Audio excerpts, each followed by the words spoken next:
सोलापुरात वळसंग पोलिसांची मोठी कारवाई। तिल्याळ येथे 3 ठिकाणी हातभट्टी दारूवर छापा।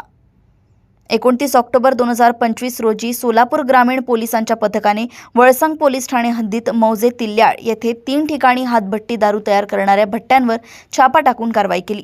ही कारवाई श्री अतुल कुलकर्णी, पोलीस अधीक्षक सोलापूर ग्रामीण, श्री प्रीतम यावलकर, अप्पर पोलीस अधीक्षक सोलापूर ग्रामीण तसेच उपविभागीय पोलीस अधिकारी अक्कलकोट उपविभाग श्री विलास यामावार यांच्या मार्गदर्शनाखाली करण्यात आली।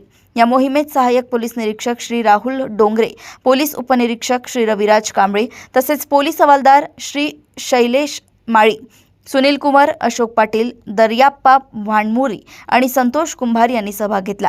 छाप्यात एकूण 1400 लिटर गुळमिश्रित रसायन आणि बॅरलसह 50,400 रुपये किमतीचा मुद्देमाल तसेच 70 लिटर तयार हातभट्टी दारू किंमत अंदाजे 7,000 रुपये जप्त करण्यात आली। या प्रकरणी 3 आरोपींवर गुन्हा नोंदवून पुढील तपास सुरू आहे। सोलापूर येथून उमेश वाघमारे यांची रिपोर्ट।